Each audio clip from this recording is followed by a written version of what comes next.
اچھا، بامحاورہ ترجمہ کرنا، یہ آپ عربی زبان میں ماہر کیسے بن سکتا ہوں؟ کراچی میں عربی زبان سیکھنے کے لیے کون سے ادارے میں جانا چاہیے؟ آپ مجھے کیف استطیع ان اکون ماہرا فی اللغۃ العربیہ، میں عربی زبان میں ماہر کیسے بن سکتا ہوں؟ اللہ کرے کہ آپ ماہر بن جائیں انشاءاللہ، اور جب آپ کو شوق ہے تو آپ بن بھی جائیں گے، لیکن بڑا مشکل سفر ہے۔ آپ ہمت بلند کریں، محنت کریں، اور شروع میں بہت زیادہ بولیں تاکہ زبان میں روانی آ جائے، اور زبان میں جب روانی آ جائے تو اس کے بعد پھر پڑھتے رہیں، بس یہ آسان طریقے ہیں۔ سنیں، بولیں، اور پھر زندگی بھر پڑھتے رہیں۔ یہ مع المحبرہ الی المقبرہ، دوات کے ساتھ مقبرے تک جانا ہے، ہم نے پڑھنا ہے۔ اچھا، بامحاورہ ترجمہ کرنا، یہ آپ نے اچھا سوال کیا ہے۔ اگر بامحاورہ یعنی آپ یعنی اس کا مطلب یہ ہوا کہ جب آپ عبارت پڑھ لیتے ہیں تو وہ عبارت آپ کو سمجھ بھی آ جاتی ہے، لیکن آپ اس کا بامحاورہ ترجمہ نہیں کر پاتے۔ اس کا طریقہ یہ ہے کہ اگر آپ بامحاورہ ترجمہ سیکھنا چاہتے ہیں تو 2-3 کتابوں کا مطالعہ کریں جن کے اندر محاورہ ترجمہ کیا گیا ہو، کسی کو پڑھے دیکھیں، جیسے ابو الحسن علی ندوی رحمۃ اللہ علیہ کی کتابیں، اور بھی کتابیں دستیاب ہیں، اور جیسے ایک اردو میں کتاب ہے نا، اس کا ترجمہ زندگی سے لطف اٹھائیے، زندگی سے لطف اٹھائیے، یہ ترجمہ ہے استمتع بحیاتک، استمتع بحیاتک۔ تو آپ ان دونوں کو ایک ساتھ رکھیں کہ دیکھیں اس لفظ کا انہوں نے ترجمہ کیسے کیا ہے۔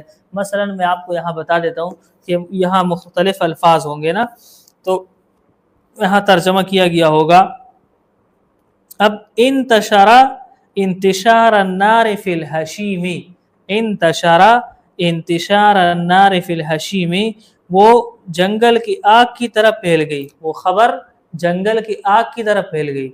اب دیکھیں، انتشار انتشار النار فی الحشیم کا لفظی ترجمہ ہے کہ وہ اس طرح پھیل گیا جس طرح کی آگ گھاس کے اندر پھیل جاتی ہے، لیکن ترجمہ ہم نے کیا کیا؟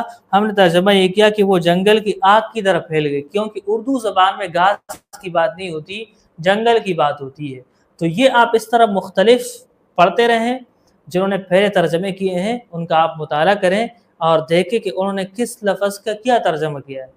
تو دوسری بات یہ ہے کہ جس زبان میں آپ ترجمہ کر رہے ہیں تو دونوں زبانیں آپ کو آنی چاہیے۔ ایک تو جس زبان سے آپ کر رہے ہیں، مثلا عربی سے کر رہے ہیں، وہ بھی آپ کو زبردست آنی چاہیے، اور جس زبان میں اگر اردو میں آپ ترجمہ کر رہے ہیں تو اردو بھی آپ کو درست طور پر آنی چاہیے۔ تو پھر ہی یعنی مطلب میرے کہنے کا یہ ہے کہ جتنے مفردات عربی زبان میں ہیں تو اتنے مفردات آپ کے پاس اردو میں بھی ہو، ورنہ اگر عربی زبان کی مفردات آپ کے پاس زیادہ ہیں اور اردو کی مفردات آپ کے پاس کم ہیں تو ظاہر سی بات ہے چیز پھر آپ کو سمجھ میں تو آئے گی، ترجمہ پھر آپ نہیں کر پائیں گے۔ تو یہ چیز ہے کہ آپ نمونے پڑھیں، بہت سارے نمونے آپ پڑھیں اور آپ کو مل جائیں گے جو عربی زبان کے کتابیں محاورات کی ملتی ہے، جیسے التعبیرات المختارہ، التعبیرات المختارہ زبردست کتاب ہے، بڑی اچھی کتاب ہے، اس کے اندر تعبیرات بہت سارے لکھی گئی ہیں۔ اور ہمارے ایک دوست ہیں حنظل عابد صاحب ہمارے دوست ہیں، انہوں نے ایک کتاب لکھی ہے، اس کا نام رکھے فی رحاب العربیہ، فی رحاب العربیہ۔ اس کتاب کے اندر انہوں نے مختلف جو علی طنطاوی صاحب کی کتابیں ہیں ان کا مطالعہ کر کے ان سے تعبیرات کا انتخاب کیا ہے اور ان کا اردو میں ترجمہ کیا ہے، بڑا زبردست ترجمہ ہے۔ اس طرح کی کتابیں جب آپ پڑھیں گے تو انشاءاللہ آپ ترجمہ پر قادر ہو جائیں گے۔ ترجمہ اسی وقت آئے گا جب آپ اس کی مشق کریں گے کہ کتاب میں جو عبارت ہے نا اس میں مختصر تبدیلی لائیں، مختصر یعنی چھوٹی، ایک لفظ کی جگہ مثلا میں ایک کتاب اٹھا رہا ہوں، میرے ہاتھ میں کتاب ہے قد بلغت اللغة العربية في مصر حين ذاك مبلغا من الهوان والضعف، تو وبلغت، اب بلغت کی جگہ آپ وصلت لگائیں، وقد وصلت اللغة العربية في مصر حين ذاك، اس طرح آپ تبدیلی کریں۔ اچھا، حین کا مطلب ہے وقت، تو حین کی جگہ آپ آن بھی کہہ سکتے ہیں، وقد وصلت اللغة العربية آن ذاک۔ ایک ایک لفظ تبدیل کرتے رہیں، اپنی طرف سے ایک لفظ لگاتے رہیں، شروع میں آپ اس کی مشق کریں۔ جب ایک ایک لفظ کی مشق ہو جائے تو پھر اسی کتاب میں اس جملے کو ہٹا کے اپنی طرف سے جملہ ڈالتے رہیں۔ یہ بڑا اچھا طریقہ ہے، بڑا زبردست طریقہ ہے کہ اپنی طرف سے جب جملے کی بھی مشق ہو جائے تو پھر پورا پیراگراف اسی انداز میں اپنی طرف سے لکھنے کی کوشش کریں۔ تو جو چیز آپ لکھ سکیں گے انشاءاللہ وہ آپ بول بھی سکیں گے، لیکن سب سے زیادہ اس بارے میں جو آپ کی مددگار چیز ہے وہ عربی زبان کو سننا ہے۔ من المهم الا نضيع الفرصہ، یہ کہ ساتھی نے لکھا ہے کہ ہمیں فرصہ، بالکل صحیح بات کی آپ نے، جس نے بھی یہ بات کی ہے، ہمیں کوئی بھی ایک منٹ بھی ضائع نہیں کرنا چاہیے، خاص کر جوانی میں۔ اگر کسی کی عمر 30 سال سے کم ہے، ایک ایک منٹ جو آپ کو ملا ہوا ہے نا، یہ 40-50 سال کی عمر کے کئی دنوں سے زیادہ آپ کے لیے مفید ہے، تو ایک منٹ بھی ضائع نہیں کرنا چاہیے۔ فرصت تو بہت بڑی چیز ہے، ایک منٹ بھی ضائع نہیں کرنا چاہیے۔ جزاکم اللہ خیرہ۔ انشاءاللہ ہم بھی ضائع نہیں کریں گے، آپ بھی کوشش کیجیے۔